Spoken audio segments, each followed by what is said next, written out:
नमस्कार, मी doctor Niranjan Shah. E ज्ञान and academic solution या यूट्यूब चॅनलमध्ये सर्वांचे स्वागत करतो. मित्रहो, मी आज तुमच्यासाठी अतिशय महत्त्वाचा आणि परीक्षेच्या दृष्टिकोनातून तुम्हाला फायदेशीर असणारा असा एक व्हिडिओ घेऊन आलेलो आहे. ज्या व्हिडिओमध्ये आपण ऑडिट ऑफ बँक या टॉपिकच्या संदर्भामध्ये मल्टिपल चॉईस क्वेश्चन्स याविषयी अभ्यास करणार आहोत. तर चला मग मित्रहो, आपण ऑडिट ऑफ बँक या संदर्भामध्ये मल्टिपल चॉईस क्वेश्चन्स पाहूया. पहा, या ठिकाणी पहिला क्वेश्चन आलेला आहे. Banking regulation act was passed in the year. या प्रश्नाचा अर्थ असा होतो की बँकिंग रेग्युलेशन ऍक्ट हा कधी पास करण्यात आला, म्हणजे कोणत्या वर्षी हा संमत करण्यात आला. यासाठी आपल्याला आन्सर म्हणून काही ऑप्शन्स त्या ठिकाणी दिलेले आहेत, ज्यामध्ये ऑप्शन नंबर 1 1947 साली, 1949 साली, 1951 साली की 1956 साली. या ठिकाणी पहा, करेक्ट ऑप्शन जो आहे तो आहे 1949. म्हणजे 1949 साली बँकिंग रेग्युलेशन ऍक्ट संमत करण्यात आला. बघा आता दुसरा क्वेश्चन या ठिकाणी. Audit bank audit involves expression of opinion on the. म्हणजे या ठिकाणी तुम्हाला असं विचारलेलं आहे, बँक ऑडिटमध्ये कोणत्या गोष्टीवरती ऑडिटर आपले मत प्रदर्शित करतो. पहिला ऑप्शन आहे financial statements of the bank. दुसरा ऑप्शन आहे rate of interest on loan. तिसरा ऑप्शन दिलेला आहे financial budgets of the bank. आणि चौथा ऑप्शन दिलेला आहे financial policy of the bank. या चारपैकी एक करेक्ट ऑप्शन निवडायचा आहे. याचा करेक्ट ऑप्शन आहे option A, financial statements of the bank. पुढचा प्रश्न आपल्याला, the banking companies acquisition and transfer of undertakings act 1970 रेग्युलेट्स the functioning of. प्रश्नाचा अर्थ असा होतो की बँकिंग कंपनीज ऍक्ट जो दिलेला आहे 1970 सालचा, तो कोणते फंक्शन्स रेग्युलेट करतो म्हणजे नियंत्रित करतो. कोणती कार्य तो नियंत्रित करतो किंवा या कायद्याअंतर्गत कोणाच्या कार्यांचा समावेश होतो. तर पहिला ऑप्शन आहे प्रायव्हेट बँक्स. प्रायव्हेट बँकांना फंक्शन करतं, जे काही प्रायव्हेट बँकांचे फंक्शन्स आहेत हे रेग्युलेट करण्याचं काम करतं का. दुसरं आहे कोऑपरेटिव्ह बँक्स. कोऑपरेटिव्ह सेक्टर म्हणजे सहकारी क्षेत्रामध्ये असणाऱ्या बँकांवरती नियंत्रण करण्याचं काम करतं का. तिसरं ऑप्शन आहे नॅशनलाइज्ड बँक्स. राष्ट्रीयकृत बँकांवरती नियंत्रण करण्याचं काम केलं जातं का.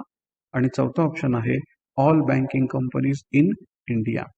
तर या ठिकाणी बँकिंग कंपनीज या ऍक्टमुळे रेग्युलेट कोण केलं जातं, तर नॅशनलाइज्ड बँका. या ठिकाणी सी हा ऑप्शन करेक्ट ऑप्शन आहे. राष्ट्रीयकृत बँकांना नियंत्रित करण्यासाठी बँकिंग कंपनीज ऍक्ट 1970 साली संमत करण्यात आला होता. पुढचा क्वेश्चन आपल्याला दिसून येतो, द रिजनल रूरल ऍक्ट. ग्रामीण भागाचा विकास करायचा आहे, प्रादेशिक भागाचा विकास करायचा आहे, त्या दृष्टिकोनातून काही बँकिंग सेक्टरमध्ये सुद्धा ऍक्ट आणले होते. तर त्याच पद्धतीचा एक ऍक्ट आहे the regional rural act for banking business was passed in the year. Banking बिझनेससाठी रिजनल रूरल ऍक्ट कधी पास करण्यात आला. या ठिकाणी ऑप्शन आन्सर स्वरूपामध्ये दिलेले आहेत. 1912 साली. दुसरा ऑप्शन 1956. तिसरा ऑप्शन 1976 साली. आणि चौथा ऑप्शन आहे 2021 साली. या ठिकाणी करेक्ट ऑप्शन दिलेला आहे 1976. पुढचा प्रश्न आहे, what is the correct full form of RBI. सोपा आणि साधा सरळ प्रश्न आहे. RBI याचा करेक्ट फुल फॉर्म काय. बघा, पहिला ऑप्शन त्या ठिकाणी रिव्हर्स बँक ऑफ इंडिया. दुसरा आहे रिझर्व्ह बँक ऑफ इंडिया. तिसरा ऑप्शन आहे रेकॉर्ड बँक ऑफ इंडिया. आणि रिजनल बँक ऑफ इंडिया. तर याचं उत्तर सर्वांना माहिती आहे. पी ऑप्शन या ठिकाणी आहे रिझर्व्ह बँक ऑफ इंडिया. पुढचा प्रश्न या ठिकाणी, according to section dash dash every banking company has to prepare its financial statement in the prescribed format up to 31 March every year. या वाक्याचा अर्थ असा होतो की त्यांनी असं विचारलंय की according to section dash dash म्हणजे कोणत्या सेक्शननुसार प्रत्येक बँकिंग कंपनी ही त्यांचे दरवर्षीचे फायनान्शियल जे काही स्टेटमेंट्स आहेत, म्हणजे प्रॉफिट अँड लॉस अकाउंट असेल, बॅलन्स शीट असेल, हे जे काही फायनान्शियल स्टेटमेंट्स आहेत हे एका विशिष्ट प्रिस्क्राइब्ड फॉर्मॅटमध्ये म्हणजे कायद्याने सांगितलेल्या नियमामध्ये 31 मार्च अखेर तयार करतात. यासाठी ऑप्शन दिलेले आहेत. सेक्शन 28 आहे, सेक्शन 29, सेक्शन 30 आणि section 31. According to which section the banking company has to prepare its financial statements. कोणत्या सेक्शननुसार बँकिंग कंपन्या त्यांचे फायनान्शियल स्टेटमेंट्स प्रिपेअर करतात असा प्रश्न आहे. याचं करेक्ट उत्तर आहे सेक्शन 29. सेक्शन 29 नुसार बँकिंग कंपन्या त्यांचे फायनान्शियल स्टेटमेंट्स 31 मार्च अखेर तयार करतात. पुढचा दिलेला प्रश्न आहे आपल्याला, द SLR. SLRचं फुल फॉर्म काय? Statutory liquidity ratio. लक्षात घ्या, statutory liquidity ratio of the bank should not be less than dash dash % of demands and time liabilities. या वाक्याचा अर्थ असा होतो की डिमांड आणि टाइम लायबिलिटीज ज्या आहेत बँकेच्या, डिमांड लायबिलिटीज किंवा टाइम लायबिलिटीज याच्या किती टक्क्यापेक्षा म्हणजे कमी हा स्टॅच्युटरी लिक्विडिटी रेशो नसला पाहिजे.